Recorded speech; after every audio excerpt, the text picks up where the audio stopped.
নমস্কাৰ, আপোনালোকক স্বাগতম জনাইছোঁ অসম ফিউচাৰ ইউটিউব চেনেললৈ। আশা কৰোঁ আপোনালোক সকলোৰে খবৰ ভাল। পলিটেকনিকৰ এডমিশ্যনৰ 2025ৰ কাৰণে নটিচ আহি গ'ল। পলিটেকনিকৰ ছেকেণ্ড ছেমিষ্টাৰৰ অৰ্থাৎ লেটাৰেল এডমিশ্যনৰ নটিচ আহি গ'ল। এই ভিডিঅ'টোত ইয়াৰে কাউন্সেলিঙৰ ডেট, কি ডকুমেণ্ট লাগিব আৰু ইয়াৰে যিটো লেটাৰেল এণ্ট্ৰি আছে সেইটো ITI থ্ৰুৰে হ'ব। এই নটিচখন ইয়াৰে এডমিশ্যন বা কাউন্সেলিঙৰ নটিচ হয়। আপোনালোকে চাব পাৰে এইখন এডুকেশ্যন নটিচ হয়, counselling and provisional admission into the state government polytechnics of Assam for the season 2025-26 through lateral entry for ITI student. যিবিলাকৰ ITI কমপ্লিট হৈছে তেওঁলোকে যদি পলিটেকনিকত লেটাৰেল এডমিশ্যন ল'ব বিচাৰে তেনেহ'লে এইখন নটিচ হয়। ফাৰ্ষ্ট ফ্ৰেছ পলিটেকনিকৰ এইখন নটিচ নহয়, লেটাৰেল এণ্ট্ৰিৰ কাৰণে এইখন নটিচ হয়।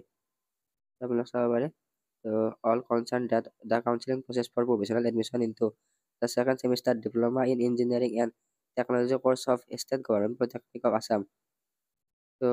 এইটো আসামৰ পলিটেকনিকৰ লেটাৰেল এণ্ট্ৰিৰ কাৰণে হয়।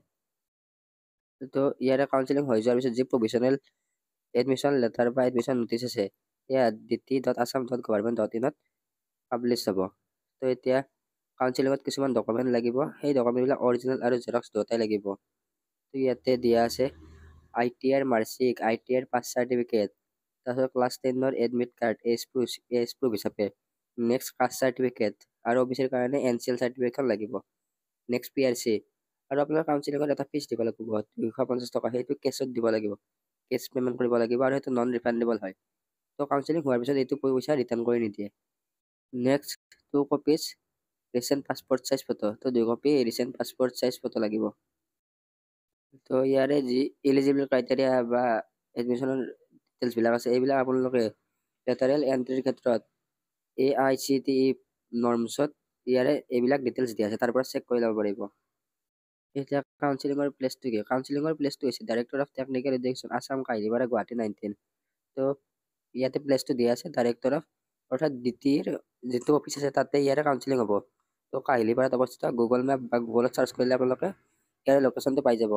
এতিয়া কাউন্সেলিঙৰ দুটা ডেট দিছে আৰু বেলেগ দুটা কৰ্চৰ কাৰণে দিছে। 6 ফেব্ৰুৱাৰী তাৰিখে ৰাতিপুৱা 10টাৰ পৰা 10:30 লৈকে ৰিপৰ্টিং টাইম আৰু কাউন্সেলিঙৰ টাইম হৈছে 10:30ৰ পৰা 4টা লৈকে। এদিনা ইয়াতে কেইটামান ব্ৰাঞ্চৰ কাৰণে কাউন্সেলিং হ'ব। ইনষ্ট্ৰুমেণ্টেশ্যন ইঞ্জিনিয়াৰিং, তাৰপিছত mechanical engineering and electronic and telecommunication engineering, এইকেইটা কৰ্চৰ কাৰণে কাউন্সেলিং হ'ব। নেক্সট 7 ফেব্ৰুৱাৰী তাৰিখে ৰিপৰ্টিং টাইম 10টাৰ পৰা 10:30 লৈকে আৰু কাউন্সেলিং টাইম 10:30 পৰা 4টা লৈকে। সেইদিনা চিভিল ইঞ্জিনিয়াৰিং ব্ৰাঞ্চ, তাৰপিছত ইলেক্ট্ৰিকেল ইঞ্জিনিয়াৰিং, তাৰপিছত মেকানিকেল অটো মেকানিকেল ইঞ্জিনিয়াৰিঙৰ কাৰণে কাউন্সেলিং হ'ব। কাউন্সেলিং হোৱাৰ পিছত এখন প্ৰভিজনেল এডমিশ্যন লেটাৰ বা লিষ্ট আহিব, যিটো www.dt.assam.government.in ফেব্ৰুৱাৰী মাহতে প্ৰকাশ পাব। যিবিলাকে ITI কমপ্লিট কৰিছে আৰু পলিটেকনিকত এডমিশ্যন ল'ব বিচাৰে তেওঁলোকে লেটাৰেল এণ্ট্ৰিৰ জৰিয়তে পলিটেকনিকত এডমিশ্যন লৈ ল'ব পাৰিব। এই ভিডিঅ'টো এইখিনি আছিল। আপোনালোকৰ ভিডিঅ'টো ভাল পালে ভিডিঅ'টো আপোনালোকৰ বন্ধুবৰ্গৰ সৈতে শ্বেয়াৰ কৰি দিব। ধন্যবাদ।